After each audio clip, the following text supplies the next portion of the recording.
안녕하세요. 즐거운 연휴 보내셨는지 모르겠습니다. 한 해를 이렇게 지나다 보면 좋은 날도 있고 또 나쁜 날도 있습니다. 날씨도 그러한데 이 가을에 결실기를 주심으로 인해서 그 모든 것이 합력해서 선이 됐다는 것을 분명하게 보여주십니다. 성경에도 하나님께서 결실기를 주시는 선한 일을 하사 음식과 기쁨으로 저희를 만족해 하셨느니라 라고 기록하고 있습니다. 결실기를 주시는 그 일이 하나님께서 우리를 향한 선한 일을 하고 있다라는 증거 중에 하나입니다. 결실기는 갑자기 이루어지는 것이 아니라 한 해의 과정을 겪어서 이루어지는 것입니다. 결실기를 주신 그때만 함께 하신 것이 아니라 결국은 우리가 생각하기에 굳어 보였던 그 날도 결실기에 필요했다는 것을 깨닫게 하고 그때에도 하나님이 함께 계셨다는 것을 알려줍니다. 우리는 매년 추수의 기쁨을 통해서 하나님이 우리와 함께 하시고 그의 선하신 손길이 우리를 인도하고 있다는 것을 알 수 있는 것입니다. 이 추석이 민족적으로 결실기를 기념하고 또 감사하는 그런 시기입니다. 또 좋은 그 시기에 가족들, 친척들을 만날 수 있는 그런 즐거운 시간도 가졌습니다. 함께 기도하시겠습니다. 우리 가운데 역사하시는 거룩하신 아버지 하나님, 아무 소망 없었던 저희를 그리스도 예수 안에서 긍휼히 여기시고 하나님의 자녀 삼아주신 것 진심으로 감사를 드립니다. 주의 은혜를 기억하고 이 시간 하나님 앞에 그리스도 예수 안에서 함께 모였습니다. 주 성령께서 친히 주관하시고 성령의 감동과 감화하심으로 우리 심령에 변화를 주시고 또 주님 안에서 살 수 있는 능력도 더해 주시기를 주님께 간구합니다. 질그릇 같은 보잘것없는 우리 육신과 또 진토만으로 이루어진 우리의 육신을 주님 앞에 생각하고 주의 놀라운 은혜를 다시 한번 일깨웁니다. 주께서 우리에게 소망을 주신 대로 이 땅에서의 우리의 삶에 변화를 주시고 또 주께로 더 가까이 이끌어 주시기를 주님께 간구합니다. 영원한 것을 위해서 오늘 하루를 살아가고 또 우리 앞에 있는 그 영혼들을 주께로 인도할 수 있도록 주님 일깨워 주시고 매일의 삶 속에서 우리를 사용해 주시기를 주님께 간구합니다. 특별히 연휴 추석 때 함께했던 가족과 친척과 지인들 주님 그 영혼들을 기억해 주시고 우리를 통해서 인도해 주시기를 주님께 간구합니다. 노아와 그의 가족을 방주로 이끄시고 또 소돔 고모라가 멸망하기 직전에 롯과 그에게 속한 자들에게 은혜를 더해 주신 것처럼 이 마지막 때에 우리에게 속해 있는 자 주님 기억해 주시고 우리를 통해서 인도해 주시기를 주님께 간구합니다. 육신의 모든 가족들이 영원한 영적 가족이 돼서 주님 앞에서도 함께 있을 수 있도록 주님 기회를 주시고 인도해 주시기를 주님께 간구합니다. 또 우리의 마음을 일깨워 주심으로 영혼에 대한 열정을 갖고 하루하루를 살 수 있도록 붙잡아 주시기를 주님께 간구합니다. 또 우리 영과 육에 병든 것 주님 긍휼히 여기시고 치유의 손길로 고쳐주시며 강건한 가운데 주님과 동행할 수 있도록 은혜를 더해 주시기를 주님께 부탁을 드립니다. 병상에서 고통 가운데 있는 분들 기억해 주시고 주의 능력의 손길로 붙잡아 주시며 전보다 더 건강해질 수 있도록 긍휼과 은혜를 베풀어 주시기를 주님께 기도합니다.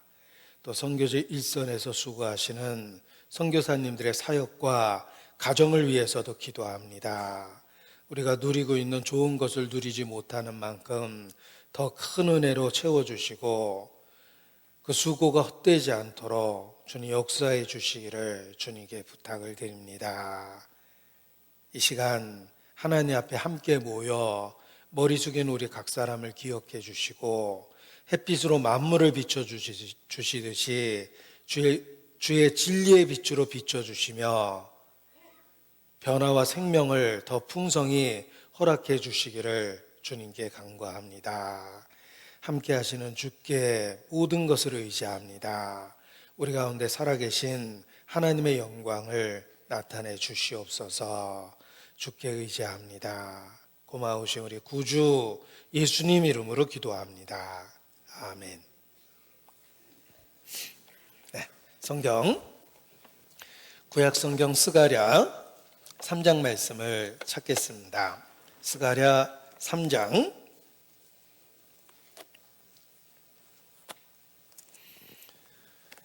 스가랴 3장 3절 말씀부터 제가 읽어드리겠습니다. 구약 성경 1315페이지 스가랴 3장 3절 말씀부터 읽어드리겠습니다.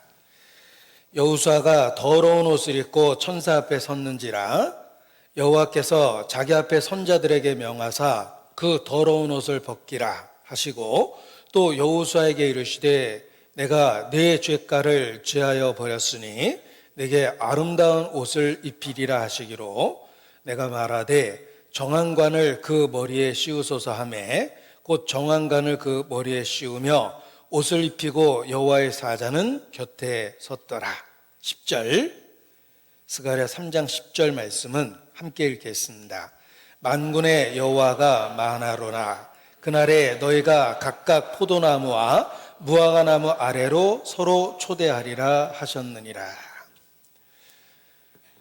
우리가 믿고 있는 대상은 한마디로 예수 그리스도입니다. 어떤 지식적인 내용뿐만 아니라 살아있는 인격체입니다. 구원은 살아있는 인격체이신 예수님과의 개인적 관계와 사귐으로 이루어지는 것입니다. 구원은 지식으로 되는 것이 아니다 라고 말할 수 있지만 사실 지식도 필요합니다.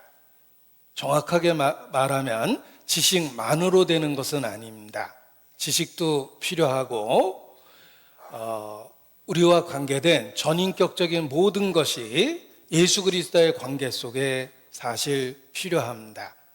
전인격이라고 표현했을 때 쉽게 구별하면 영과 혼과 육으로 사람을 구별하기도 하고 또는 지정이라고 해서 전인격적인 면을 지식, 감정, 의지로 구별하기도 합니다.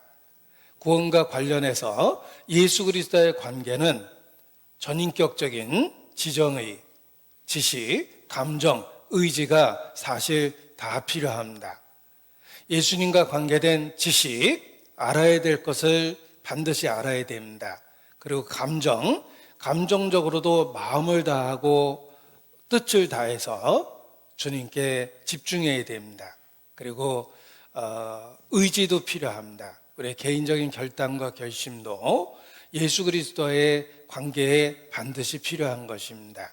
전인격적인 반응이 그리스도에 대한 전인격적인 반응이 구원에 꼭 필요합니다. 그리고 성령의 역사로 믿는 믿음에서 믿어지는 믿음으로 변화되게 됩니다.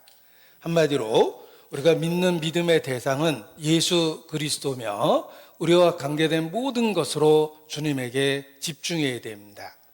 단지 교리 속에 등장하는 예수님이 아니라 살아있는 인격체로서 개인적으로 전인격적으로 예수님께 반응해야 되는 것입니다.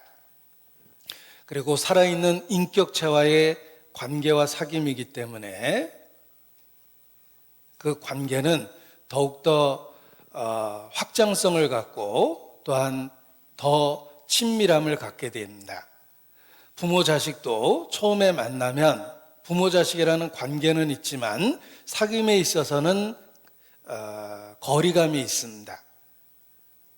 그러나 성장의 과정을 통해서 그 거리감이 좁혀지는 것입니다.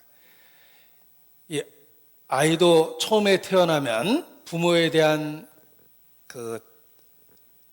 서로 간의 자식이 그 간격을 갖고 있습니다. 성장의 과정을 통해서 그것이 점점 가까워지고 친밀해지는 것입니다. 그래서 처음에는 품에서 떠나면은 불안해지고 아이가 울기 시작하며 또 그 관계가 극복이 되면 품에서 내려놔도 울지 않습니다. 왜냐하면 부모에 대한 어느 정도 신뢰감이 생겼기 때문에 그렇습니다. 그리고 성장하는 과정을 통해서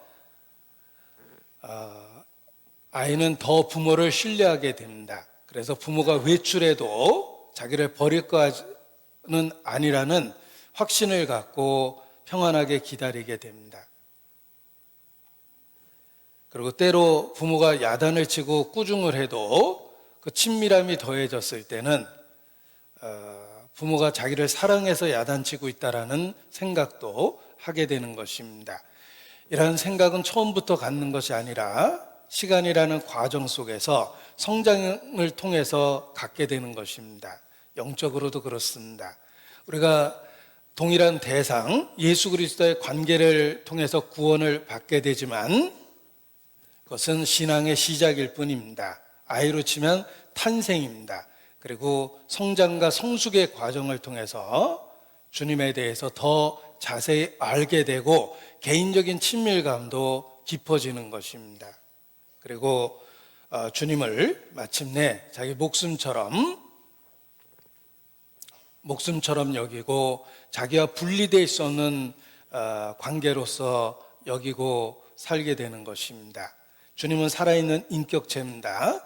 단순한 지식이 아닙니다. 지식도 필요하지만 지식만이 아니고 그 이상의 개인적인 관계와 사귐을 갖는 그런 존재라는 것입니다.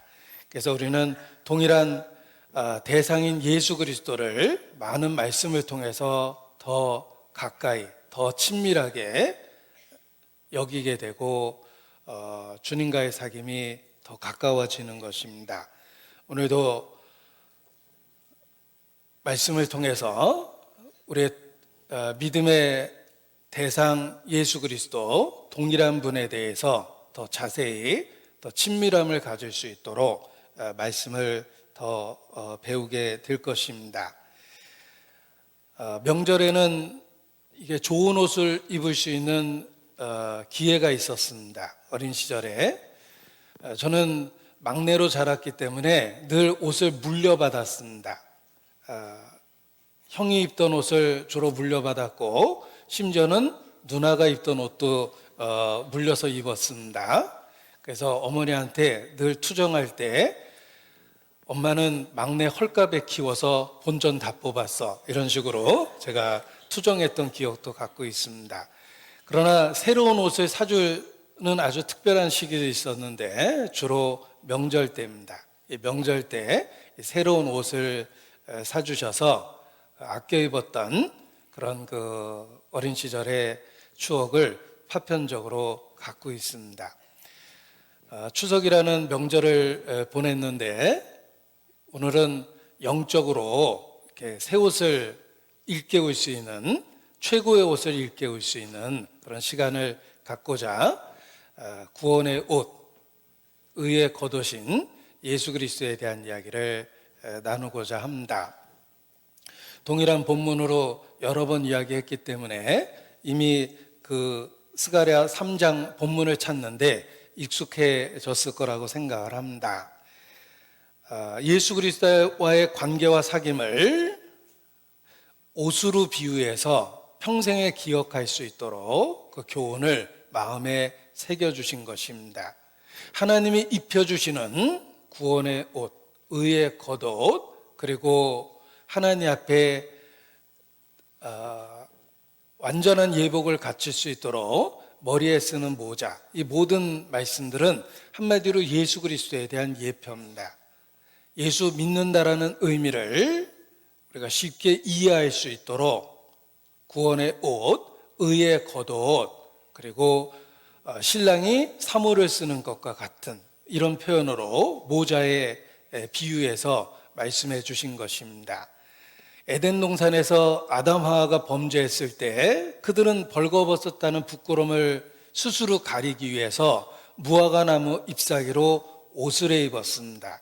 간신히 부끄러움을 가릴 수 있었지만 완전한 옷이 되지 못하며 하나님 앞에 설 수 없는 그런 옷입니다.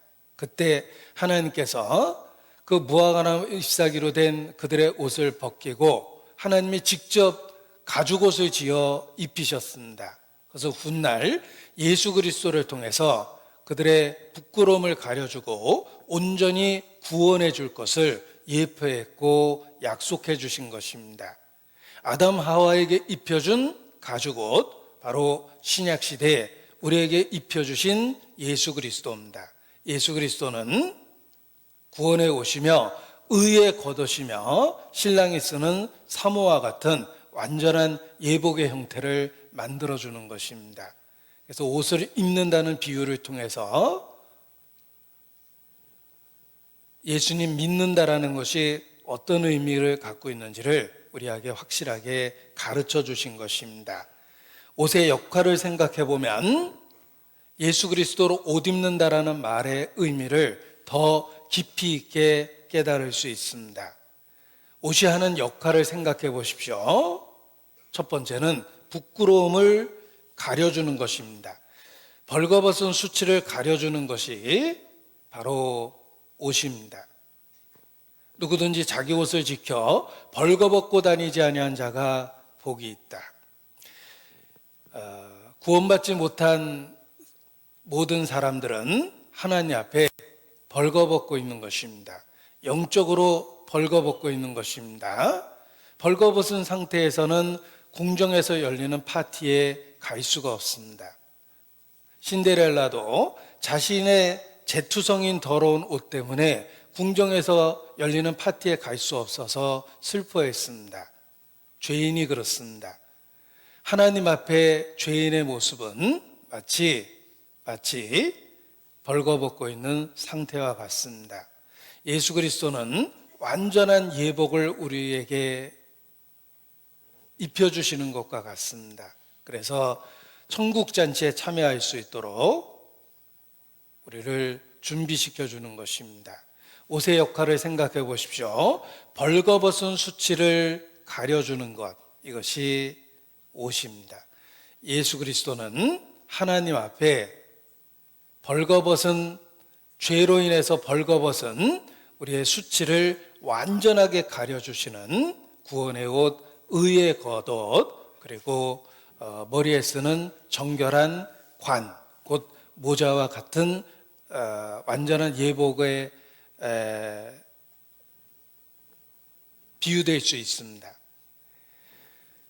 부끄러움을 가려주는 것이 옷입니다. 그리고 두 번째, 옷을 입는 이유는 가시나 거친 환경으로부터 몸을 보호할 수 있기 때문에 그렇습니다.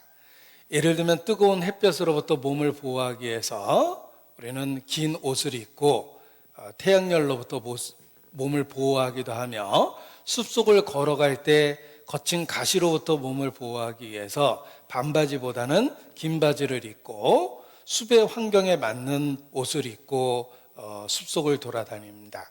옷의 두 번째 역할은 가시나 또는 환경으로부터 몸을 보호해 주는 것입니다. 예수 그리스도로 옷 입는다라는 말은 보호의 의미가 있습니다.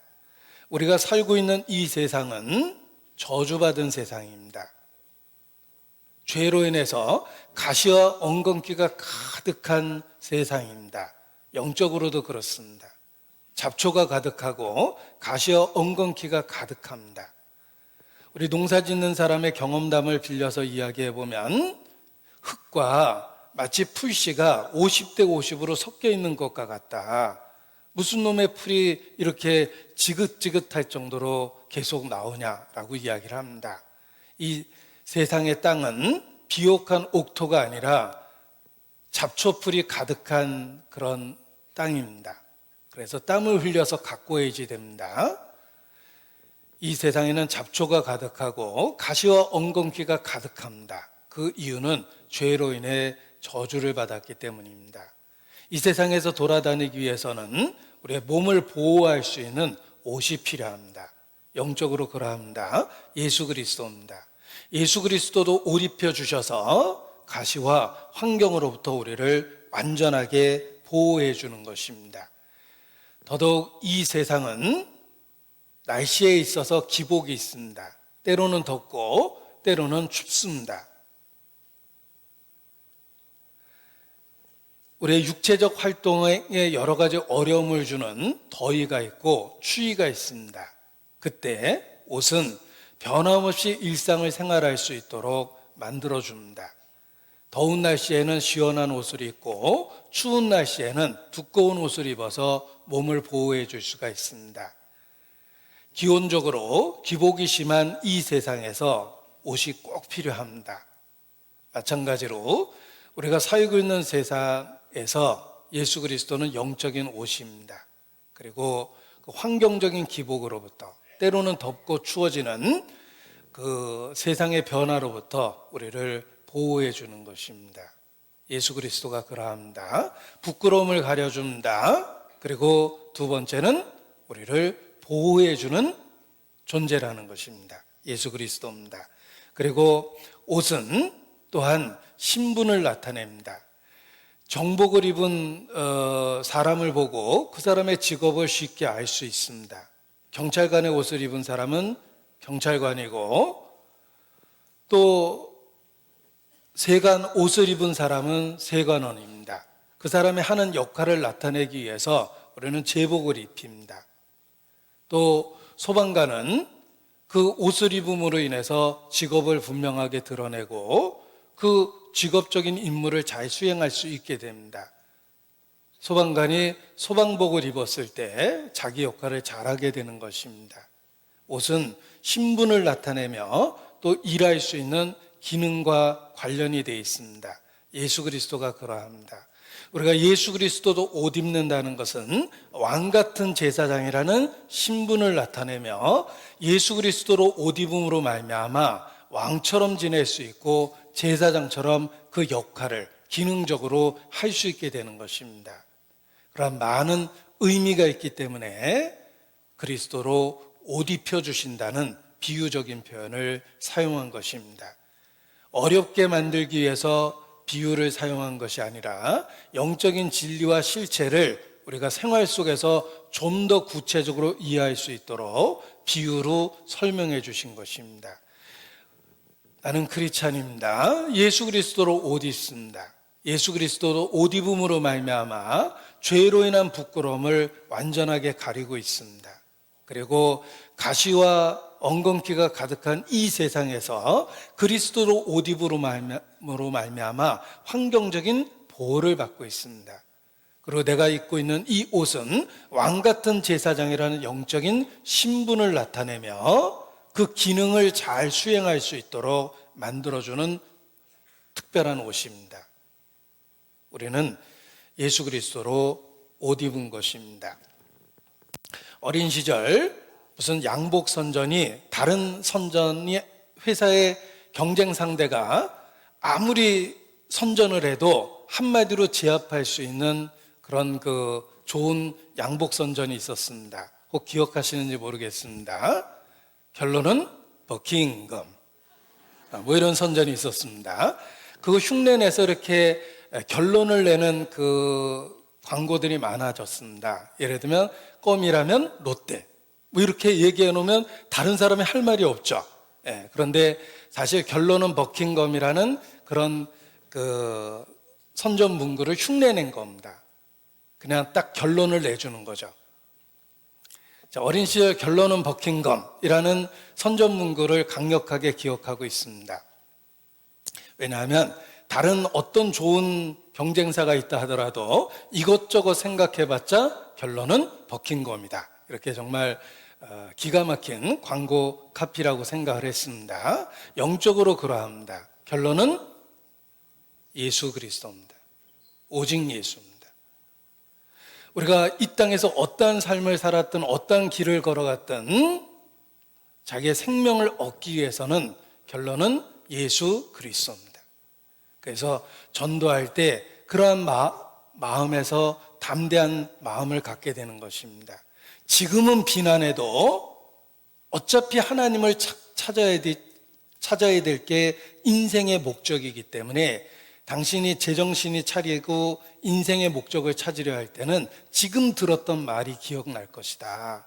왜냐하면 당신이 찾아야 될 그 답이 예수 그리스도이기 때문이다. 단지 지금 거부하고 지금 이해가 안 가는 것뿐이다. 그러나 진리를 찾으려고 했을 때에는 결국은 결론은 예수 그리스도다. 그러니까 지금 혹 마음에 들지 않는다 하더라도 들어두는 것은 도움이 될 것이다. 이런 생각에서 전도할 용기와 담력을 더 갖게 됩니다. 결론은 예수 그리스도입니다. 우리는 다 그리스도 예수로 옷 입고 하나님이 준비한 천국 잔치에 참여해야 될 사람입니다. 이 그리스도로 입는 이 옷은 특징이 있습니다. 그리스도로 입는 이 옷은 3피스입니다. 원피스, 투피스, 정장 구별할 때 이렇게 구별할 수 있는데 예수 그리스도로 옷 입는 이 옷은 3피스입니다. 왜냐하면 삼위일체로 이루어진 옷이기 때문에 그렇습니다. 성부, 성자, 성령에 의해서 인간에게 주신 구원의 옷, 의의 겉옷이기 때문에 그렇습니다. 성부, 하나님께서 계획하시고 성자께서 이루시고 성령께서 증거해 주셔서 우리에게 입혀주신 구원의 옷입니다. 완벽한 3피스로 이루어져 있습니다. 하나라도 잃어버리면 제 기능을 못합니다. 우리가 믿는 신앙은 삼위일체입니다. 성부, 성자, 성령은 한 분이십니다. 한마디로 얘기하면 예수님은 육체를 갖고 이 땅에 오신 하나님이십니다. 그는 하나님의 아들이십니다. 하나님이 육체를 가진 사건은 역사 속에서 단 한 번이기 때문에 독생자라고 불리우는 것입니다. 성부는 계획하셨고 성자는 구원을 이루셨으며 성령은 그 구원을 우리에게 증거하십니다. 그래서 3피스로 된 구원의 옷, 의의 겉옷을 입혀주신 것입니다. 우리가 입고 있는 이 구원의 옷이 삼위일체와 관련되어 있다는 것을 기억하셔야 됩니다. 그리고 우리가 입고 있는 이 구원의 옷, 의의 겉옷은 세상에서 가장 비싼 옷입니다. 우리가 혹 육신적으로는 시장에 싸구려 옷을 입고 있을 수 있습니다. 그러나 영적으로는 그리스도인 만큼 가장 값비싼 옷을 입고 있는 사람은 없습니다. 우리가 입고 있는 구원의 옷, 의의 겉옷은 세상에서 가장 비싼 옷입니다.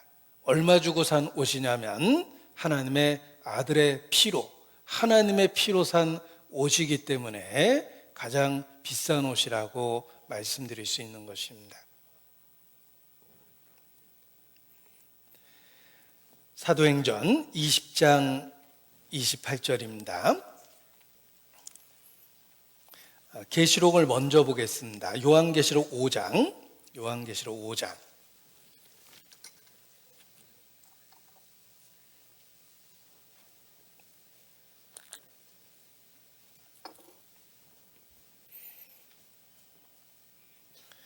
(5장 9절) 새 노래를 노래하여 가로되 책을 가지시고 그 인봉을 떼기 합당하시도다. 일찍 죽임을 당하사 각 족속과 방언과 백성과 나라 가운데서 사람들을 피로 사서 하나님께 드리시고 저희로 우리 하나님 앞에서 나라와 제사장을 삼으셨으니 저희가 땅에서 왕 노릇하리로다 하더라. 사람들을 피로 사서 하나님께 드리셨습니다. 그런데 일찍 죽임을 당하사 사람들을 피로 샀다. 이분이 누구실까? 바로 예수 그리스도입니다. 예수 그리스도에 대한 이야기가 요한계시록 1장 17절에 연결해서 볼 수 있습니다. 요한계시록 1장 17절 끝부분입니다. 가라스데 두려워 말라. 나는 처음이여 나중이니 곧 산자라. 내가 전에 죽었었노라. 자, 나는 처음이여 나중이니 곧 산자라. 하나님 자신입니다. 처음이여 나중이라는 표현은 하나님께만 쓰는 표현입니다. 시작과 끝, 처음과 나중, 알파요 오메가, 바로 창조주 하나님이십니다. 그런데 내가 전에 죽었었노라. 충격적인 고백을 하십니다. 죽음을 경험한 하나님이십니다. 바로 육체를 갖고 이 땅에 오신 하나님, 하나님의 아들, 독생자 예수 그리스도입니다. 하나님께서 자기 피로 교회를 사신 것입니다. 지불한 대가를 통해서 가치를 알 수 있는데 우리를 구원하기 위해서 지불한 대가가 하나님 자기 자신의 피입니다. 우리에게 입혀준 이 구원의 옷, 의의 겉옷이 하나님의 피에 의해서 사서 입혀준 옷입니다. 따라서 가장 값비싼 옷이라고 말할 수 있는 것입니다. 사도행전 20장입니다.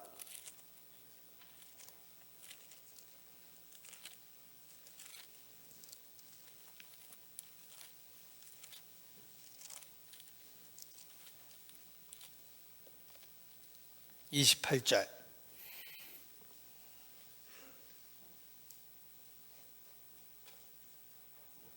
사도행전 20장 28절 같이 읽겠습니다. 너희는 자기를 위하여 또는 온 양떼를 위하여 삼가라. 성령의 저들 가운데 너희로 감독자를 삼고 하나님이 자기 피로 사신 교회를 치게 하셨느니라. 하나님이 교회를 사셨습니다. 값을 주고 사셨습니다. 그래서 어려운 말로 구속했다. 대가를 지불하고 구한 것이다 라고 표현하는 것입니다. 하나님이 교회를 얼마 주고 사셨냐면 자기 피로 사셨습니다.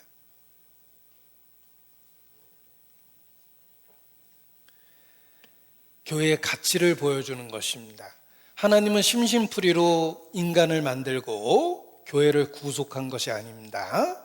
하나님은 모든 것을 걸고 인간 역사를 만들고 인간을 구속하신 겁니다. 자기 피로 교회를 사셨습니다. 우리가 입고 있는 이 구원의 옷, 의의 겉옷은 삼위일체로 이루어진 3피스며 그리고 세상에서 가장 비싼 옷을 입고 있는 것입니다. 그래서 아무것도 가지지 않은 자 같이 보이나 실상은 모든 것을 가진 자라 이렇게 말씀하셨습니다. 세상적인 눈으로 겉모습을 보면 혹 초라해 보일 수 있습니다. 그러나 영적인 눈으로 보면 모든 것을 가진 자입니다. 가장 값비싼 옷을 입고 있습니다. 우리는 하나님의 피로 사서 입혀주신 구원의 옷, 의의 겉옷을 입고 있는 것입니다. 게다가 우리가 입고 있는 예수 그리스도라는 옷은 다용도 만능 옷입니다. 정장도 되고 싸움에 있어서는 전투복도 되며 적의 화살을 어떤 화살과 흉탄도 막을 수 있는 방탄복이기도 합니다. 게다가 잠잘 때도 입고 잘 수 있는 잠옷이기도 하며 일상 삶에 있어서도 늘 입을 수 있는 근무복이기도 합니다. 이 구원의 옷, 의의 겉옷은 만능 옷입니다. 이 여행을 떠날 때 여러 종류의 옷을 챙기게 되어 있습니다. 제가 어디 선교 여행 가서 같은 방을 모 집사님하고 썼는데 저는 잘 때 빤스바람으로 이렇게 잡니다. 그래서 같이 자려고 하니까 좀 민망하지만 뭐 할 수 없지 하고 그냥 내복바람에 있었는데 그분이 딱 가방을 열더니 잠옷을 다 꺼내서 입으시더라고요. 그래서 팬티바람에 있는 제가 갑자기 얼마나 초라해졌는지 모릅니다. 야, 나도 좀 번거롭지만 잠옷을 갖고 다녀야 되겠다라는 생각을 그때 했습니다. 그런데 막상 여행을 갈 때 짐을 꾸려보면 옷이 너무 많습니다. 설교해야 되니까 정장도 필요해야 되고 또 와이셔츠를 늘 받쳐서 입어야 되니까 와이셔츠를 날짜에 맞게 또 필요한 숫자를 챙겨야 되고 또 낮에 일상생활을 해야 되니까 일상복도 있어야 되고 혹시 또 작업할 일이 있을지 모르니까 작업복도 있어야 될 것 같고 이렇게 생각해 보니까 옷이 점점 많아집니다. 그러다 보니까 결국은 다용도 옷을 이렇게 입기를 좋아합니다. 얼핏 보면 정장도 되고 얼핏 보면 작업복도 되고 뭐 그런 종류의 옷이 있으면 여행할 때는 이제 가능한 입어보려고 합니다. 옷을 줄여보려고 하는 거죠. 자, 그런데 이 구원과 관련해서는 예수 그리스도라는 옷은 만능입니다. 전쟁이 벌어지면 전투복도 되고 그리고 적의 화살이 날아오면 방탄복도 되고 잠잘 때는 잠옷도 되고 일할 때는 일상복도 되고 또 작업복도 되는 것입니다. 그리고 하나님의 잔치에 들어갈 때는 완벽한 정장도 됩니다. 예수 그리스도로 옷 입는다라는 말은 한마디로 이 땅에서 필요한 모든 상황 속에서 입을 수 있는 만능의 옷이며 그리고 우리에게 없었던 특별한 능력을 주는 기능적인 옷이기도 합니다. 헐리우드 히어로 무비, 뭐 슈퍼맨이라든지 이런 영웅이 나오는 영화들이 있습니다. 그런데 헐리우드 그 히어로 중에 특별한 옷을 입어야지만 능력을 갖는 그런 주인공도 있습니다. 평상시에는 평범한 사람이지만 특별한 옷을 입어서 그 옷 때문에 능력이 생기는 사람이 있죠. 뭐 예를 들면 아이언맨, 그 속에는 환자가 들어있습니다. 주인공은 병든 병약한 사람입니다. 그런데 특별한 옷을 입으면 아주 능력을 발휘하고 지구와 인류를 구원하기도 합니다. 그러나 옷을 빼버리면 평범한 사람입니다. 우리가 입고 있는 예수 그리스도 옷이 그러합니다. 우리에게 옷을 제거하면 초라한 죄인이 있습니다. 진토뿐인 보잘것없는 피조물이 있습니다. 내가 주 앞에 이와 같이 우매무지하여 짐승이 오나.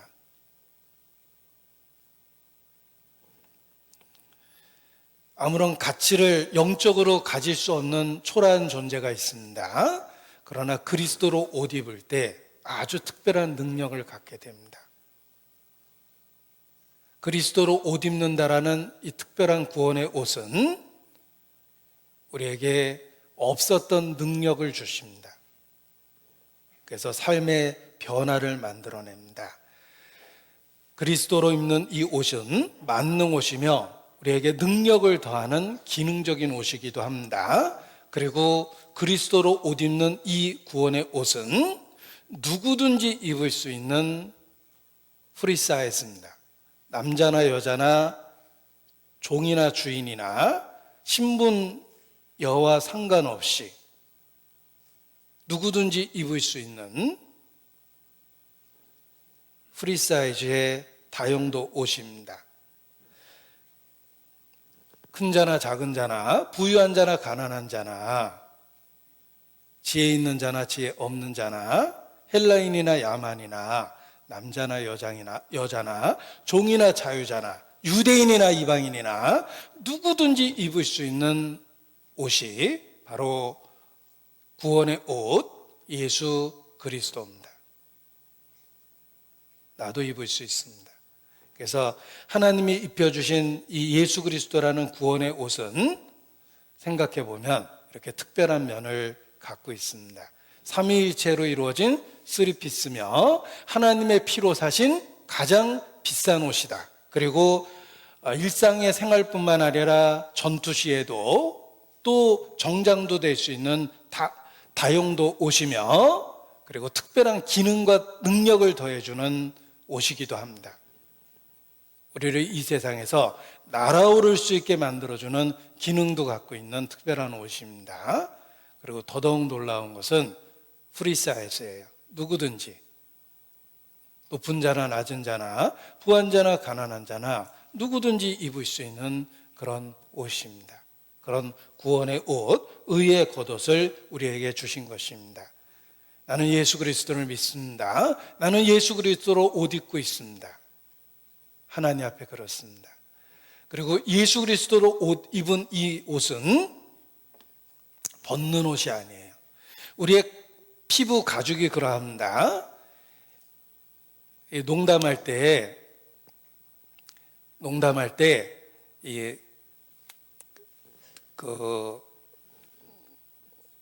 가죽 옷 입었다라는 그 농담할 때가 있습니다. 이 피부를 갖고 하는 얘기인데, 예를 들면 가족들 간에 이렇게 좀 더워서 막 옷을 벗고 있으면 민망하죠. 그래서 다 벗으면 너무 민망할까봐 가죽 옷은 입었다고 이렇게 농담할 때가 있는데, 피부를 갖고 하는 이야기입니다. 이 피부로 돼 있는 이 피부는 우리의 의복으로 비유하면 반드시 항상 있어야 될 옷입니다. 피부가 있기 때문에 인체가 보호되고 있습니다. 우리의 구원의 옷은 벗는 옷이 아니에요. 우리의 피부처럼 완전히 우리와 일체되어 있는 옷입니다. 이 구원의 옷, 의의 겉옷, 곧 예수 그리스도는 벗는 옷이 아닙니다. 벗었다 입었다 하는 옷이 아닙니다. 항상 입고 있어야 될 피부 같은 옷이에요. 요한계시록 16장입니다. 요한계시록 16장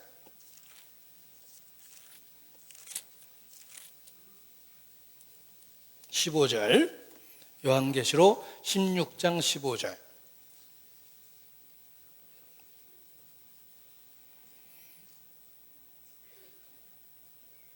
여기 진노의 7 대접에 대한 심판에 대한 이야기를 하시면서 하나님이 중간에 끼워 넣기처럼 하신 말씀입니다. 심판을 경고하시면서 너희는 예비하고 있으라 라는 이야기를 해주신 것인데, 15절을 같이 읽겠습니다. 보라, 내가 도적같이 오리니 누구든지 깨어 자기 옷을 지켜 벌거벗고 다니지 아니하며 자기의 부끄러움을 보이지 아니한 자가 복이 있도다. 자, 임박한 7 대접의 심판이 있습니다. 심판에 대한 이야기를 하십니다. 그러면서 너희는 자기 옷을 지켜 벌거벗고 다니지 않아야 된다라고 일깨워 주십니다. 자기 옷을 지켜 붙잡고 입고 있는 상태입니다. 벌거벗고 다니면 안 됩니다. 우리는 임박한 심판이 있는 마지막 시기를 살고 있습니다. 영적으로 그리스도로 옷 입고 지내야 됩니다. 입었다 벗었다 하는 게 아닙니다. 항상 입고 있어야 돼요. 자기 옷을 지켜야 됩니다. 벌거벗고 다니면 안 됩니다. 지금은 임박한 심판의 때이기 때문에 더더욱 자기 옷을 지켜야 됩니다. 그리스도로 옷 입고 살아야 돼요. 느헤미야 시절에 적이 끊임없이 위협했습니다. 할 수 없이 늘 무기를 들고 준비된 상태에서 잠을 잤습니다. 그래서 잘 때에도 옷을 벗질 않았어요. 지금이 그러한 때입니다. 느헤미야 4장입니다. 느헤미야 4장. 에스라, 느헤미야, 에스더, 느헤미야 4장입니다. 732페이지입니다.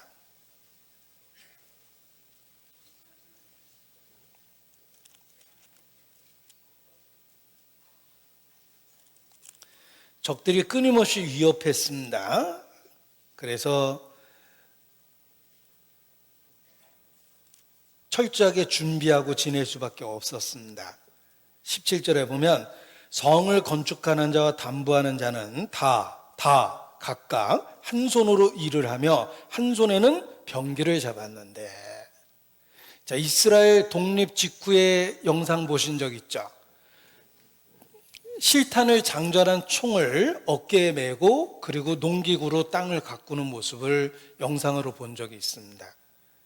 언제든지 적이 쳐들어올 수 있었기 때문에 장전된 총을 지니고 한편으로는 쟁기를 잡고 일을 한 겁니다. 역사 속에서도 그러했습니다. 18절에 보면 건축하는 자는 각각 칼을 차고 건축하며 나팔 부는 자는 내 곁에 섰었느니라. 긴장하고 대비하고 칼을 차고 일을 했던 겁니다. 23절입니다. 23절 같이 읽죠. 내나 내 형제들이나 종자들이나 나를 쫓아 파수하는 사람들이나 다 그 옷을 벗지 아니하였으며 물을 기르러 갈 때에도 기계를 잡았었느니라. 이 기계가 무기입니다. 무기를 갖고 다니고 옷을 벗지 않았어요. 어떤 상황에서든지. 그러면서 성벽 건축을 할 수 있었던 겁니다. 우리 시대가 그러합니다. 영적으로 우리는 그러한 시대를 살고 있습니다. 자기 옷을 지켜 벌거벗고 다니지 않아야 됩니다. 예수 그리스도로 옷 입고 이 마지막 때를 살아내야 합니다. 벗었다 입었다 하는 옷이 아닙니다. 우리가 이 땅에 있는 한 주님 오실 때까지 자기 옷을 지켜야 돼요. 옷을 입고 지내야 됩니다. 이 그리스도로 옷 입은 이 옷은 항상 입고 있어야 될 옷입니다. 그래서 예수 믿는다라는 그 믿음, 주께 굳게 붙어 있어야 된다라는 믿음의 내용을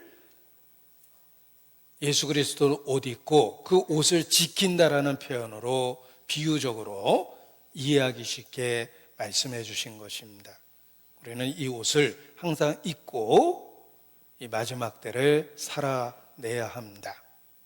자, 이러한 때 이 마귀의 괴계가 있습니다. 사탄의 괴계가 있습니다. 사탄은 많은 사람을 속이는 자입니다. 어린 시절 임금님은 벌거숭이라는 그런 그 우화를 읽었던 적이 있습니다.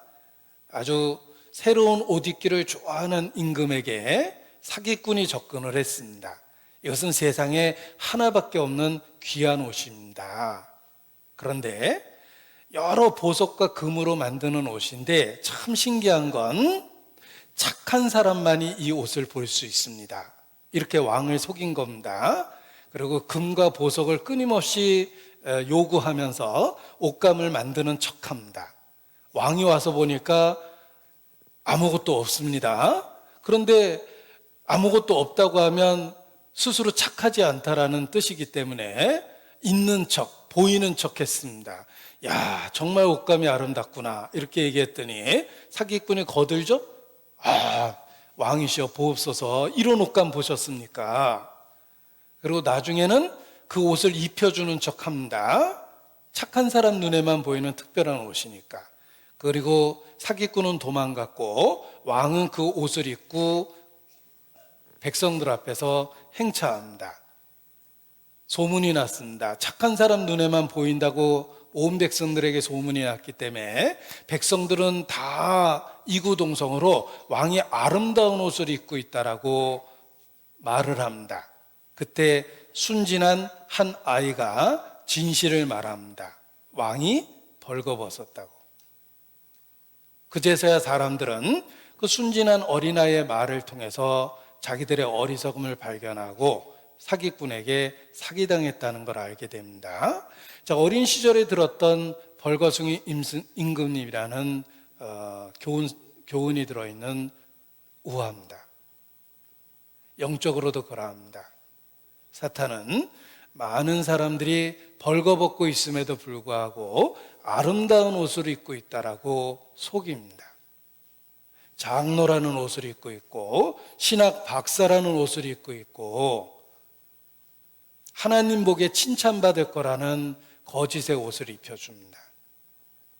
그리고 많은 사람들이 거기에 동조합니다. 정말 훌륭하시다고. 성인, 성자, 위인.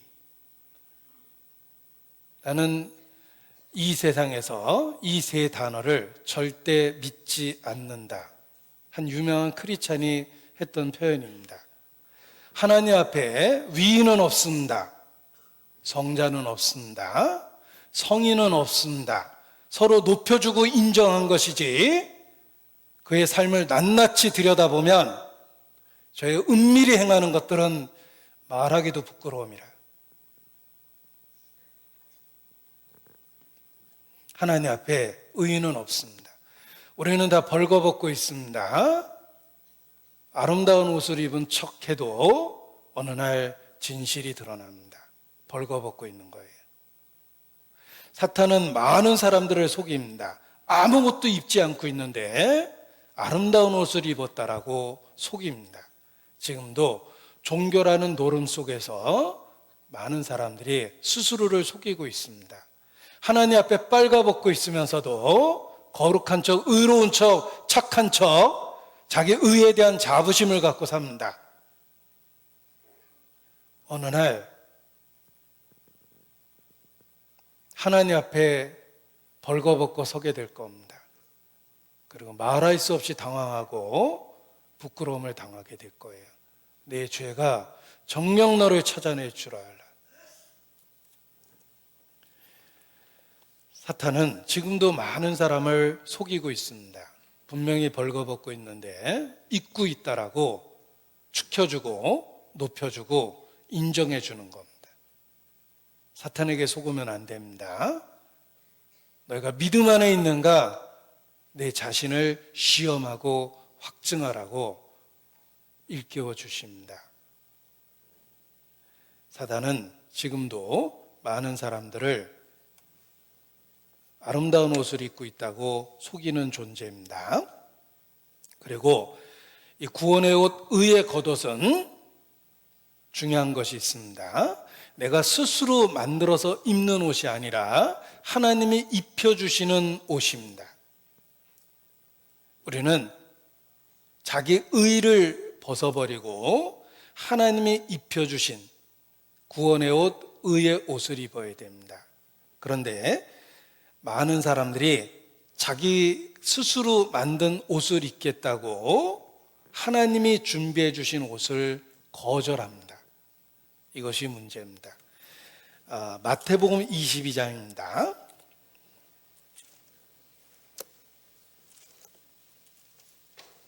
마태복음 22장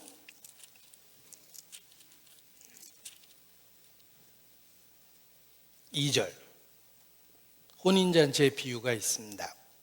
마태복음 22장 2절 천국은 마치 자기 아들을 위하여 혼인잔치를 베푼 어떤 임금과 같으니. 9절 사거리 길에 가서 사람을 만나는 대로 혼인잔치에 청하여 오너라 한데 종들이 길에 나가 악한 자나 선한 자나 만나는 대로 모두 데려오니 혼인자리에 손이 가득한지라. 자, 만나는 대로 데려오라. 악한 자나 선한 자나 만나는 대로 데려오라. 만일 선한 자만 골라서 데려갔다면 나 같은 사람은 혼인잔치에 못 들어갑니다. 그런데 닥치는 대로 만나는 대로 데려갔기 때문에 나 같은 사람도 잔치에 갈 수 있게 된 겁니다.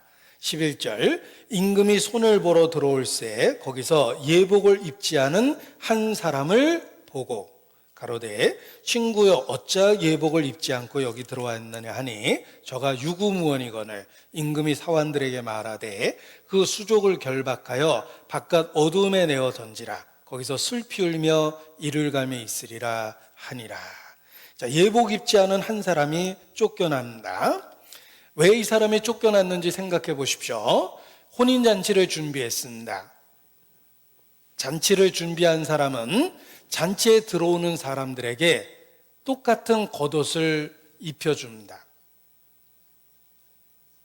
우리 어떤 그 호텔 뷔페 같은 데 가면 어느 집 손님으로 왔다는 걸 표시하기 위해서 비표를 몸에다 이렇게 달아주는 경우가 있습니다. 옛날 잔치에는 입구에 들어오는 사람들에게 똑같은 겉옷을 나눠줘서 입고 잔치에 들어오게 했습니다.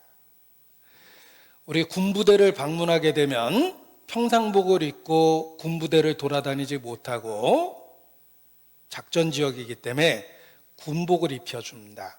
그래서 군복을 입히고 그 군부대 시설을 이렇게 보여주는 경우가 있습니다. 그것은 민간인과 군인을 구별하지 못하게 군 작전 지역이기 때문에 제복을 입혀서 돌아다니는 것입니다. 혼인잔치도 그러합니다. 잔치에 들어올 때는 주인이 준비한 옷을 입고 있어야 됩니다. 그런데 내가 워낙 좋은 옷을 입었는데 거기다 유니폼 같은 걸 걸쳐주면 초라해 보이니까 자기 옷을 자랑하고 싶은 사람들은 그 옷을 입지 않고 원래 자기가 입었던 옷을 입고 입기를 원하는 경우가 있습니다. 여기 혼인잔치에 쫓겨난 사람이 그러합니다. 그것은 주인을 모독하는 겁니다. 잔치에 초대한 사람들을 모독하는 것입니다. 그래서 잔치에서 쫓겨나게 되어 있습니다. 주인이 준비해 준 옷을 입어야 됩니다. 자기 옷을 입겠다고 고집하면 안 됩니다. 여기 혼인잔치에 쫓겨난 사람은 주인이 준비한 옷을 입은 것이 아니라 자기가 입고 있는 더 좋다고 생각하는 자기 옷을 보여주기 위해서 자기 옷을 입은 상태에 혼인잔치에 들어간 겁니다. 그것은 주인을 모독하는 행동이며 결국은 잔치에서 쫓겨나게 됩니다. 천국 잔치가 그러합니다. 천국에는 누구나 다 예수 그리스도라는 예복을 입고 들어가야 됩니다. 똑같은 예복을 입고 들어가야 됩니다.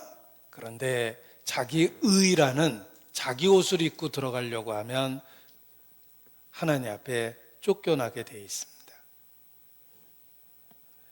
유대인의 실수가 그러합니다. 유대인은 옛것을 붙잡으며 하나님이 주시는 새 것을 거부했습니다. 새 것은 은혜입니다. 옛것은 율법입니다.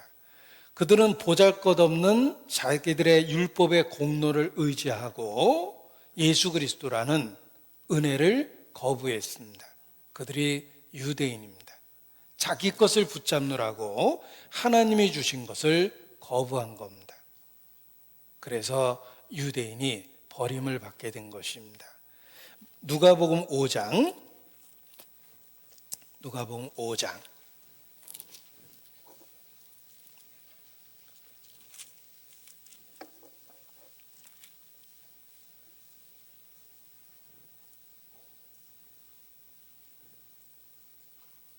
37절 새 포도주를 낡은 가죽 부대에 넣는 자가 없나니 만일 그렇게 하면 새 포도주가 부대를 터뜨려 포도주가 쏟아지고 부대도 버리게 되리라. 새 포도주는 새 부대에 넣어야 할 것이니라. 39절은 같이 읽겠습니다. 묵은 포도주를 마시고 새 것을 원하는 자가 없나니 이는 묵은 것이 좋다 함이니라. 자, 새 포도주는 새 푸대에 넣어야 되는데 예수님이 유대인을 살펴보니까 묵은 포도주를 마시고 새 것을 원하는 자가 없다. 그들은 옛 것을 붙잡고 새 것을 거부하고 있다. 이런 뜻입니다. 은혜로 주신 예수 그리스도를 거부하고 그들은 보잘것없는 자기들의 율법의 공로를 붙잡고 있습니다. 묵은 것이 좋다 함이라. 옛 것을 붙잡느라고 새 것을 거부하는 그들의 어리석음을 이렇게 일깨워 주신 것입니다. 로마서 10장입니다. 로마서 10장.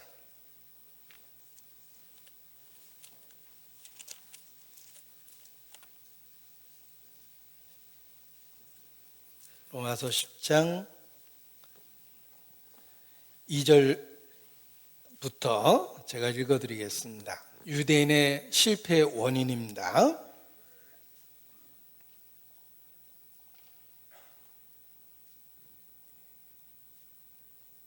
로마서 10장 2절. 내가 증거하노니 저희가 유대인들이 하나님께 열심히 있으나 지식을 쫓은 것이 아니라 하나님의 의를 모르고 자기 의를 세우려고 힘써 하나님의 의를 복종치 아니하였느니라. 이것이 유대인의 실패의 원인입니다. 저희는 하나님께 열심히 있었습니다. 자기 의를 세우려고 힘썼습니다. 율법으로 천국에 가려고 노력한 것입니다. 그러나 그들이 몰랐던 것은 지식, 그리스도와 관련한 지식을 몰랐습니다. 하나님의 의를 몰랐습니다. 하나님의 의를 복종치 않았습니다. 이는 묵은 것이 좋다 함이라. 옛 것을 붙잡느라고 새 것을 거부했던 것입니다. 이것이 유대인들의 실패의 원인입니다. 하나님께 열심히 있고 자기 의를 세우려고 힘쓰기도 했습니다. 그러나 그리스도를 통해 주시는 은혜를 거부한 것이 된 겁니다. 이것이 유대인들의 실수입니다. 로마서 11장 6절입니다. 11장 6절 같이 읽겠습니다. 만일 은혜로 된 것이면 행위로 말미암지 않음이니 그렇지 않으면 은혜가 은혜되지 못하느니라. 은혜로 된 것이면 행위로 말미암은 것이 아니다. 그렇지 않으면 은혜가 은혜되지 못함이라. 자기 의를 세우려고 힘쓰면 은혜가 은혜되지 못합니다. 그것은 묵은 것을 붙잡느라고 새 것을 거부하는 것이며 자기 의를 세우느라고 힘써서 하나님의 의를 거부하는 것입니다. 자기 옷이 아름답게 보였기 때문에 그 옷을 나타내려고 자랑하려고 주인이 주시는 예복을 걸치기를 거부했던 거예요.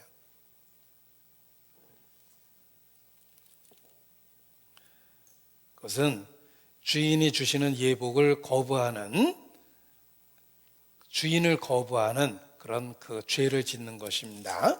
로마서 3장입니다. 로마서 3장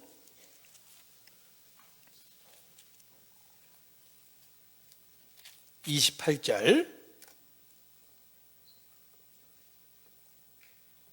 같이 읽겠습니다. 그러므로 사람이 의롭다 하심을 얻는 것은 율법의 행위에 있지 않고 믿음으로 되는 줄 우리가 인정하노라. 율법의 행위가 아니라 믿음으로 된다. 사람이 의롭게 되는 것은 율법의 행위로 말미암은 것이 아니다. 예수 그리스도를 믿음으로 이루어지는 것이다. 오직 믿음으로 된다. 이렇게 말씀하십니다. 로마서 4장 4절입니다. 일하는 자는 그 삭슬 은혜로 여기지 아니하고 빚으로 여기거니와 일을 아니할지라도 경건치 아니한 자를 의롭다 하는 이를 믿는 자에게는 그의 믿음을 의로 여기시나니. 자, 일하는 자, 하나님께 열심 있는 자, 율법으로 의롭담을 받으려 하는 자, 선한 일을 통해서 천국에 가고자 하는 자, 일하는 자는 그 삭슬 은혜로 여기지 아니하고 빚으로 여기거니와. 하나님은 결코 채무자가 아닙니다. 우리에게 천국에 데려갈 의무가 있는 게 아니에요. 우리에게 은혜를 주시는 겁니다. 그런데 하나님을 채무자로 만드는 거죠. 일하는 자는 그 삭슬 은혜로 여기지 아니하고 빚으로 여기거니와 일을 아니할지라도 선한 일을 혹 하지 않는다 하더라도 경건치 아니한 자를 의롭다는 이를 믿는 자는 그의 믿음을 의로 여기시나니. 경건치 아니한 자를 어떻게 의로 여기십니까?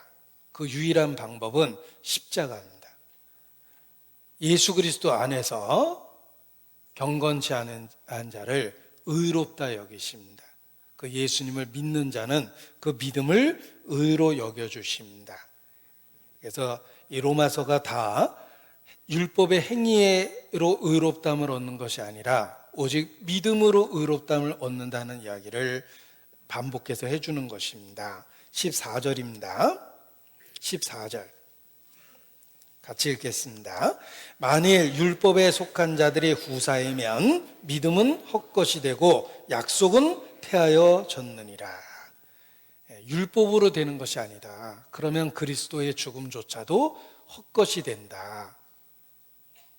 새 포도주를 헌 푸대에다 넣으려고 하면 푸대도 버리고 포도주도 버리는 겁니다. 새 포도주는 새 푸대, 은혜는 은혜로 된 것이다. 행위로 된 것이 아니다. 그렇지 않으면 은혜가 은혜되지 못하느니라. 이렇게 말씀하십니다. 갈라디아서 2장입니다. 갈라디아서 2장.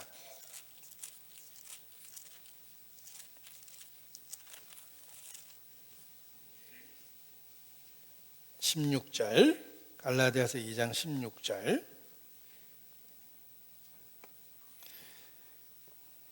사람이 의롭게 되는 것은, 참 이것이 중요합니다.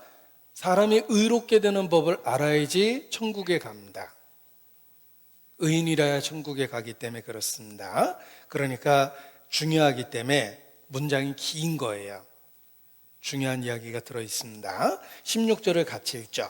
사람이 의롭게 되는 것은 율법의 행위에서 난 것이 아니요 오직 예수 그리스도를 믿음으로 말미암는 줄 아는 거로 우리도 그리스도 예수를 믿나니 이는 우리가 율법의 행위에서가 아니고 그리스도를 믿음으로써 의롭다함을 얻으려 함이라.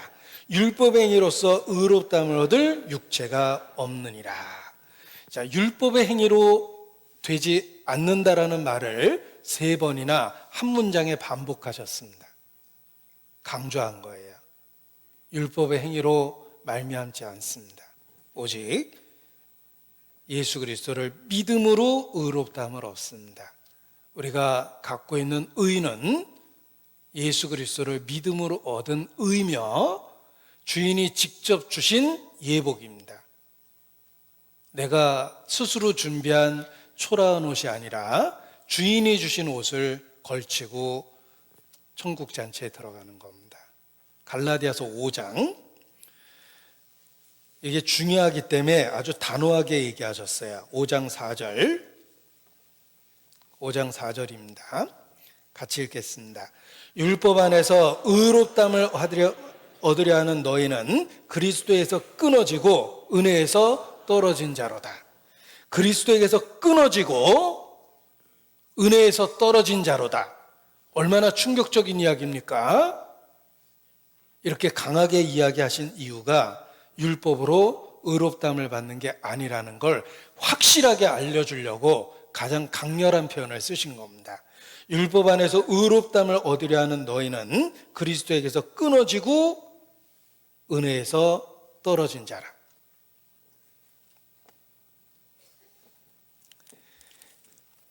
빌립보서입니다. 바울의 고백 속에도 있습니다. 빌립보서 3장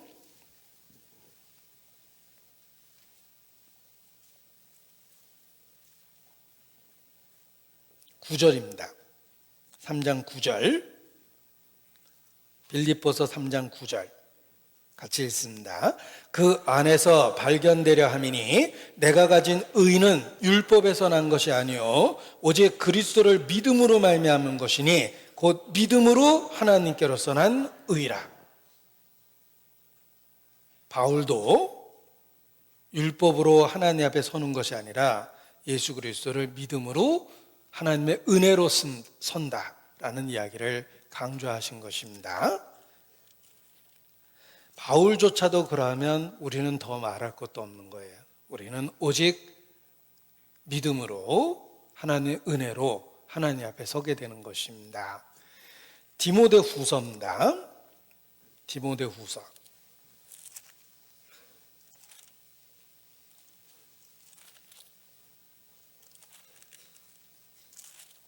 1장 9절입니다. 저 개인적으로 구원에 대한 의심이 들어왔던 언젠가 믿음으로 구원받는다라는 말씀을 성경을 통해서 집중적으로 공부하고 노트에 다 적어본 적이 있습니다. 그리고 다 외울 정도로 반복해서 읽었는데 지금 찾는 말씀들이 그러한 말씀들입니다. 오직 믿음으로 나는 하나님 앞에 서게 될 텐데 성경 말씀 속에 믿음으로 구원 얻는다는 말씀을 다 기억하고 싶었습니다. 그래서 주제를 갖고 집중적으로 공부하고 노트에 다 옮겨 적어서 외워질 정도로 읽고 또 읽었습니다. 믿음으로 얻는 그리스도 안에서의 의를 말씀을 통해 확인하고 확증하려고 했던 겁니다. 디모데후서 1장 9절 제가 읽어드립니다. 하나님이 우리를 구원하사 거룩하신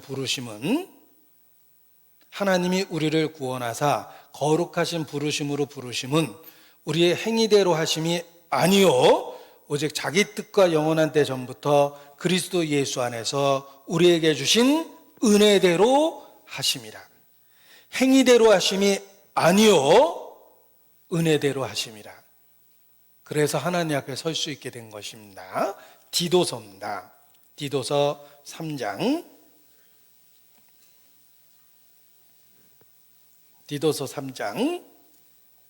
4절 5절 4절 5절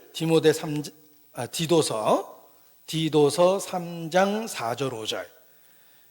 저는 디도서 좋아합니다. 제 이름 세 글자 중에 두 글자나 있더라고요. 여기에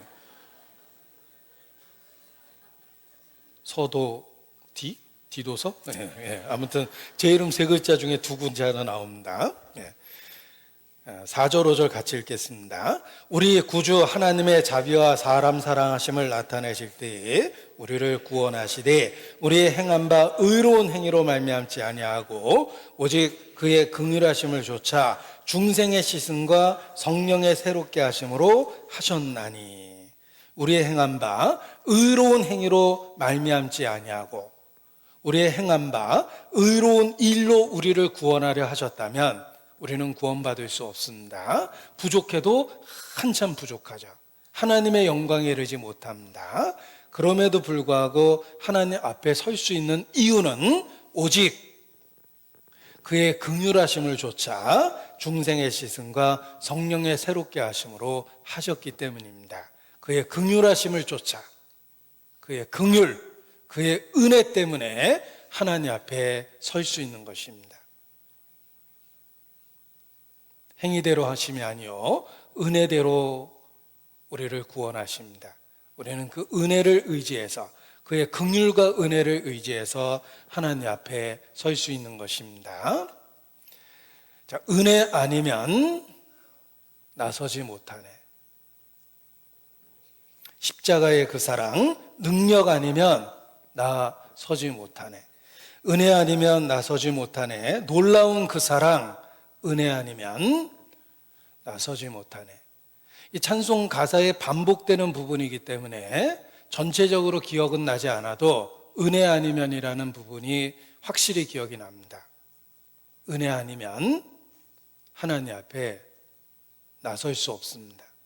십자가의 그 사랑, 그 은혜 아니면 우리 다 하나님 앞에 설 수 없는 존재입니다.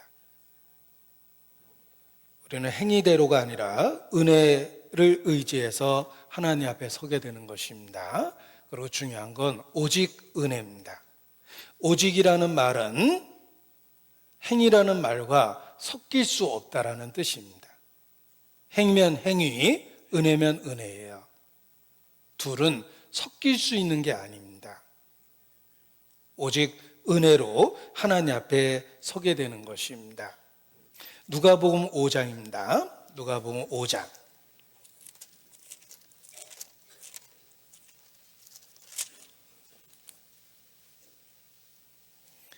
36절. 또 비유하여 이르시되 새 옷에서 한 조각을 찢어 낡은 옷에 붙이는 자가 없나니 만일 그렇게 하면 새 옷을 찢을 뿐이요 또 새 옷에서 찢은 조각이 낡은 것에 합하지 아니하리라. 자, 새 옷에서 한 조각을 찢어 낡은 옷에 붙이는 사람 없습니다. 둘 다 버리는 거예요. 새 포도주를 검 푸대에다 넣으면 푸대도 버리고 새 포도주도 버리는 겁니다. 새 포도주는 새 푸대에 넣어야 됩니다. 이것은 은혜와 행위가 결코 섞일 수 없다라는 이야기를 하신 거예요. 행위면 행위, 은혜면 은혜예요. 그렇지 않으면 은혜가 은혜되지 못하기 때문에 그렇습니다. 이 두 가지를 섞으려고 했던 것이 갈라디아 성도입니다. 그래서 어리석도다, 갈라디아 성도들아. 십자가에 그리스도께서 못 박히신 것이 너희 눈앞에 밝히 보이거늘 누가 너희를 꾀이더냐. 바울이 눈물로 갈라디아서를 썼습니다. 다른 복음은 없다. 누구든지 다른 복음을 전하면 저주를 받을 것이다. 강하게 이야기합니다. 섞으려고 하면 안 됩니다. 양털과 배실로 섞어 짠 것을 입지 말지니라. 신명기 22장 11절의 말씀이에요. 양털과 배실로 섞어 짠 것을 입지 말지니라. 양털은 은혜입니다. 하나님이 주신 것입니다. 배실은 얼굴에 땀이 흘러서 농사져서 만든 결과가 배실이에요. 인간의 행위와 하나님의 은혜는 뒤섞일 수 없다라는 뜻이에요. 양털과 배실을 섞어 짠 옷을 하나님 앞에 입지 말라고 그러셨습니다.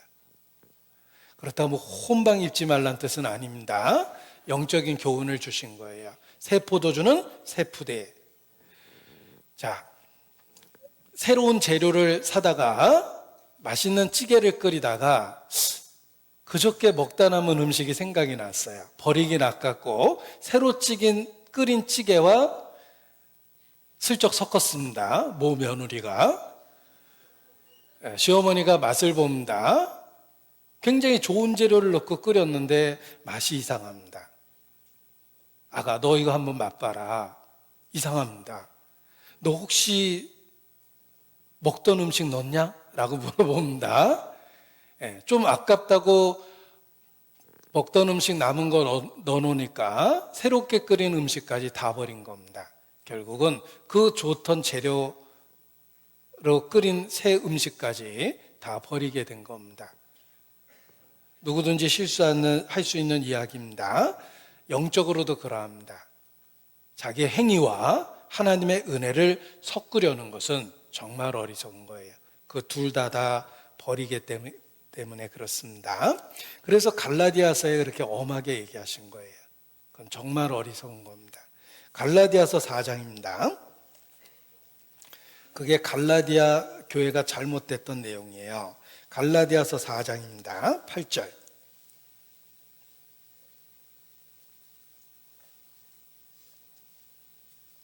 (9절부터) 보겠습니다.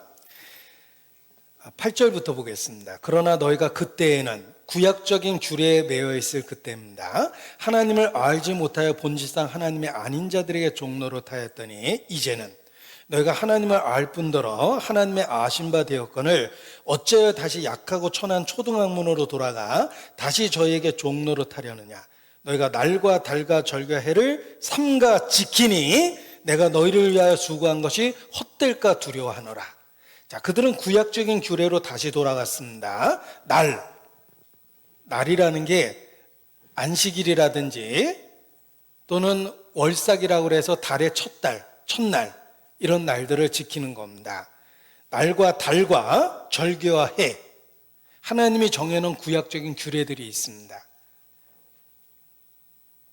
그런 것으로 다시 돌아가서 종노릇하면 그리스도와 관계된 모든 것이 헛되게 돌아갑니다. 그러면 안 되는 거예요. 그래서 갈라디아서 5장 2절에 아주 강력하게 이야기하십니다. 5장 2절입니다. 보라, 나 바울은 너희에게 말하노니 너희가 만일 할례를 받으면 그리스도에게서 너희에게 아무 유익이 없느니라. 내가 할례를 받는 각 사람에게 다시 증거하노니 그는 율법 전체를 행할 의무를 가진 자라. 4절 같이 읽겠습니다. 율법 안에서 의롭다함을 얻으려 하는 너희는 그리스도에서 끊어지고 은혜에서 떨어진 자로다. 할례를 받아야 된다. 날과 달과 절기와 해를 지켜야 된다. 무엇을 먹고 무엇을 금해야 된다. 이런 구약적인 규례를 통해서 하나님께 나아가려 하는 자는 그리스도에서 끊어지고 은혜에서 떨어진 자입니다. 그러므로 먹고 마시는 것과 절기나 월삭이나 안식일을 인하여 누구든지 너희를 편론하지 못하게 하라. 이것들은 장래일의 그림자이나 몸은 그리스도의 것이니라. 우리는 실체인 예수 그리스도를 갖고 있습니다. 그림자 모형적인 걸 붙들고 하나님께 나아가려고 하면 안 됩니다. 그는 율법 전체를 행할 의무를 가진 자요, 그리스도와 상관없는 자가 되는 것입니다. 보십시오. 내가 안식일을 지켜서 하나님 앞에 서겠다, 그렇게 주장할 수 있습니다. 하나님이 지키라고 그랬잖아. 십계명 가운데 있잖아. 그러니까 그걸 지켜야 되는 거야. 내가 예수 믿는 증거가 뭐야? 안식일을 지키는 거야. 구약적인 안식일은 토요일이잖아. 금요일 해질 때부터 토요일까지. 지금은 토요일을 안식일을 지키는 게 어렵지. 그 어려움 속에서도 지키는 게 믿음이야. 네가 예수 믿는다면 안식일을 지켜야 돼. 이와 같이 안식일을 지켜야 된다는 규례를 구원의 조건으로 걸어보십시오. 학교도 따로 다녀야 돼요. 그러니까 삼육대학교 따로 만든 거예요. 회사도 따로 만들어야 돼요. 안식교가 많은 회사를 하는 겁니다. 얼마나 안식일 지키기가 어렵습니까? 그리고 지키려고 발버둥 칩니다. 그리고 천국 갔다고 가정해보죠. 예수 그리스도는 없어요. 야, 우리가 이 세상에서 안식일 지키느라고 얼마나 고생한 줄 알지. 학교도 세웠잖아. 따로 학교도 만들고, 우리가 회사도 따로 만들고, 토요일날 안식일 지키려고 노력한 거야. 안식일 가장 잘 지키는 민족이 유대인입니다. 그들이 그리스도를 죽였어요.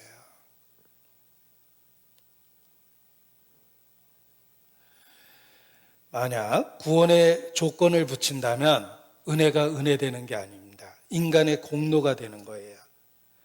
네가 구원을 받았으니까 안식일을 성경대로 지켜라. 구원받았으니까 율법의 음식 규례를 지켜라. 하나님이 좋고 나쁜 걸 구별해 주신 거 아니냐. 하나하나 조건을 걸기 시작하면 그 작은 구멍으로부터 마치 배에 구멍을 뚫은 것과 똑같습니다. 작은 구멍을 뚫은 것처럼 보이지만 모든 호수의 물이 결국은 다 배 안으로 들어오는 거예요. 처음에는 안식일을 지켜야 된다, 절기를 지켜야 된다라고 주장하지만 구약적인 규례가 그 작은 구멍으로부터 다 들어오기 시작합니다. 그리고 은혜는 사라집니다. 내가 그것을 지키려고 노력했던 나의 수고와 공로가 남게 되는 거예요. 그리스도와 상관없습니다. 은혜에서 끊어진 자입니다. 떨어진 자입니다. 그는 율법 전체를 행할 의무를 가진 자니라. 어리석은 것입니다. 하나님은 의의 겉옷, 구원의 겉옷을, 더러운 옷을 벗기고 입혔습니다. 우리의 공로는 더러운 옷입니다. 오직 믿음으로, 은혜로 그의 긍휼하심을 받고 하나님 앞에 서는 것입니다. 스가랴 3장 다시 보겠습니다. 그래서 4절 말씀에 벗기고 아름다운 옷을 입힌 겁니다. 옛것을 버리고 인간의 행위, 노력, 율법의 규례가 아닙니다. 예수 그리스도로 옷을 입고 하나님 앞에 서게 되는 것입니다. 6절입니다.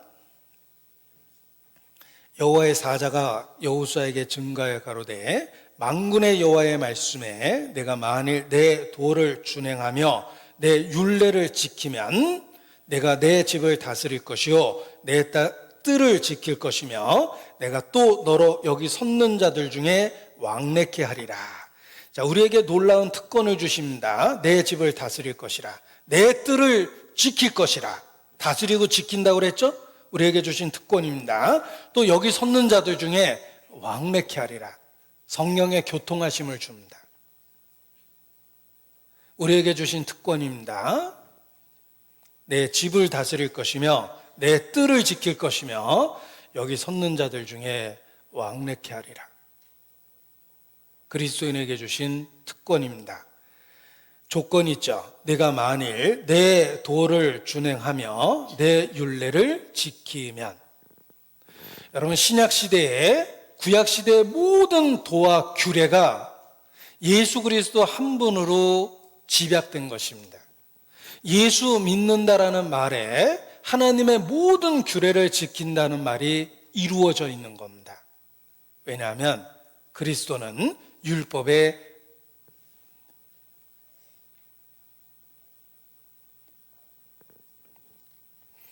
제가 잊어버려서 그러는 게 아닙니다. 조는 사람 보고 지금 상처받아서 그렇습니다.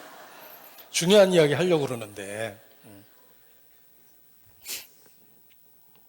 구약의 모든 규례는 예수 그리스도를 통해서 완성됐습니다. 왜냐하면 예수 그리스도는 율법의 마침이 되셨기 때문에 그렇습니다. Finished, accomplished, 성취하신 분이기 때문에 그렇습니다. 우리는 완전한 규례를 지키고 하나님 앞에 서는 겁니다. 왜냐하면 나의 구주가 모든 도와 모든 규례를 준행하고 지키셨기 때문에 그렇습니다. 그리스도의 공로가 나의 공로가 된 거예요. 예수 그리스도를 믿음으로 말미암아 구약의 모든 조건과 조건이 마침이 됐어요. 성취가 됐어요. 그래서 그리스도인으로서 이 특권을 누리게 된 겁니다. 내가 내 집을 다스릴 것이요 내 뜰을 지킬 것이며 여기 섰는 자들 중에 왕래케 되리라. 그렇게 하셨어요. 그리스도 안에서. 로마서 10장 4절 이 성경에 표시하고 가겠습니다. 로마서 10장 4절.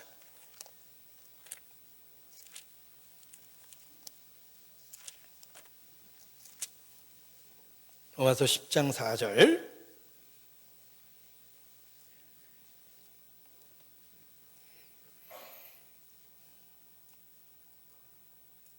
같이 읽겠습니다. 그리스도는 모든 믿는 자에게 의를 이루기 위하여 율법의 마침이 되시느냐. 율법을 성취시켰습니다. 완성시켰습니다. 그 그리스도가 나의 구세주예요. 나는 예수 그리스도를 믿습니다. 예수 그리스도를 옷 입었어요. 모든 도와 규례를 준행하고 지킨 거예요. 그래서 그리스도 안에서 하나님이 약속하신 축복과 특권을 누리게 된 겁니다. 그리스도는 율법의 마침이 되셨어요.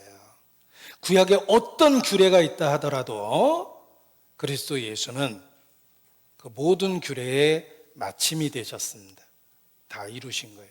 사랑은 율법의 완성이니라. 구약에 그 어떤 규례가 있다 하더라도 사랑의 화신이 된 예수 그리스도 안에서 다 이루어진 겁니다. 어떤 조건을 요구하셔도 예수 그리스도 안에서 성취된 거예요. 우리는 오직 믿음으로 그의 긍휼하심을 따라 은혜 안에서 이 모든 것을 누릴 수 있게 된 것입니다. 표시하자고 했던 스가랴 3장 10절입니다. 스가랴 3장 10절 같이 읽습니다. 만군의 여호와가 말하노라. 그날에 너희가 각각 포도나무와 무화과나무 아래로 서로 초대하리라 하셨나니라. 자, 포도나무와 무화과나무 아래로 서로 초대한다라는 표현은 가장 평화롭고 풍요로우며 모든 것을 누리는 태평성대에 대한 표현입니다. 이 표현이 그대로 성경에 나오는데 한번 찾아보겠습니다. 열왕기상 4장입니다. 열왕기상 4장 25절. 열왕기상 4장 25절.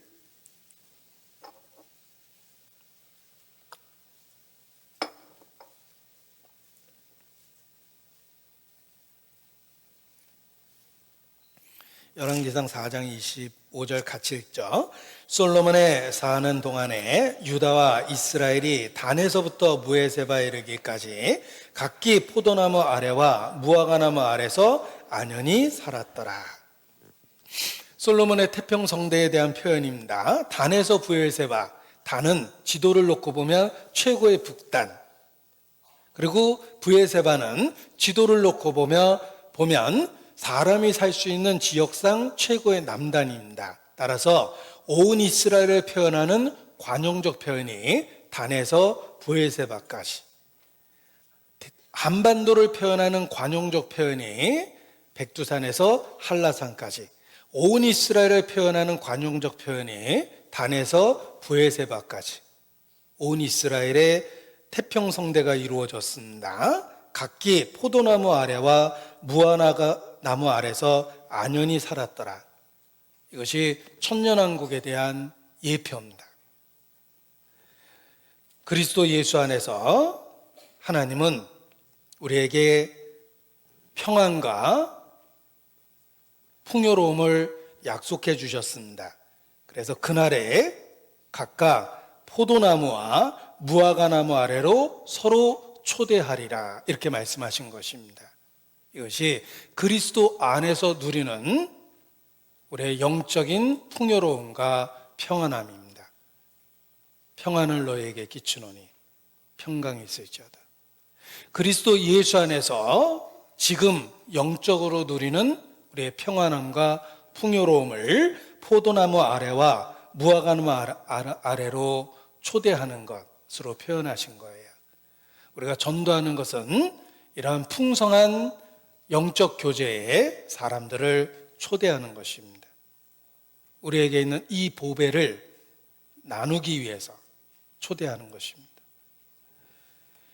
이사야서 33장입니다. 이사야서 33장 6절입니다.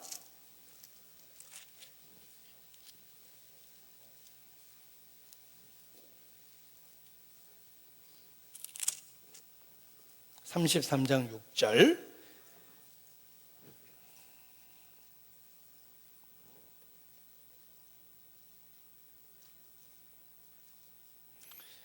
같이 읽겠습니다. 너의 시대에 평안함이 있으며 구원과 지혜와 지식이 풍성할 것이니 여호와를 경외함이 너의 보배니라. 예수 그리스도를 믿는 사람만이 여호와를 진정으로 경외하게 됩니다. 아들을 공경하는 자가 아버지를 공경하기 때문에 그렇습니다. 여호와를 경외함이 너의 보배니라. 우리의 가장 큰 재산입니다. 그리스도를 믿는 우리에게 평안함을 주셨습니다. 구원과 지혜와 지식의 풍성함을 주셨습니다. 그래서 세상은 시끄러워도 그리스도인만이 누리는 평강을 누리고, 우리의 육신은 이런저런 일을 겪고 있지만 흔들 수 없는 평안함을 영적으로 누리게 됩니다. 너희 시대에 평안함이 있으며 구원과 지혜와 지식의 풍성함이 있다 말씀해 주셨습니다. 여호와를 경외함이 너의 보배니라. 예수 그리스도를 믿는 우리는 진정으로 여호와를 경외하는 자가 되며, 그러한 우리에게 주신 신앙의 비밀이 우리의 보배입니다. 아무것도 가지지 않은 자처럼 보여도 그리스도 예수에 대한 믿음이 우리를 영적으로 부여롭게 하는 것입니다. 그리고 그 평안함을 누리게 해주십니다. 이제 포도나무 아래와 무화과나무 아래로 서로 초대하라. 이 풍요로움에 우리의 소중한 가족과 친척과 지인들을 초대하는 것, 이것이 우리가 이 땅에서 살아있는 이유입니다. 기도하시겠습니다. 거룩하신 아버지 하나님, 벌거벗은 우리에게 구원의 옷을 입혀주시고 우리의 더러운 옷을 벗겨주신 것, 주님께 감사 찬양을 드립니다. 그리스도 예수로 옷 입고 항상 주님과 동행하며 살 수 있도록 주님 붙잡아 주시고, 옷에 맞는 정결한 생활을 할 수 있도록 구별시켜 주시기를 주님께 간구합니다. 우리에게 있는 이 놀라운 구원의 비밀, 곧 그리스도 예수를 우리의 소중한 사람들에게 또 전해줄 수 있도록 우리를 사용해 주시고, 그 현장에 함께 해주시기를 주님께 부탁을 드립니다. 우리를 의의 도구 삼아 주셔서 우리의 소중한 모든 사람들 주께 인도할 수 있도록 주님 역사해 주시기를 주님께 기도합니다. 명절 기간에 만났던 모든 영혼들 주님께 인도할 수 있도록 기회를 허락하여 주시옵소서. 주께 의지합니다. 고마우신 우리 구주 예수님 이름으로 기도합니다. 아멘.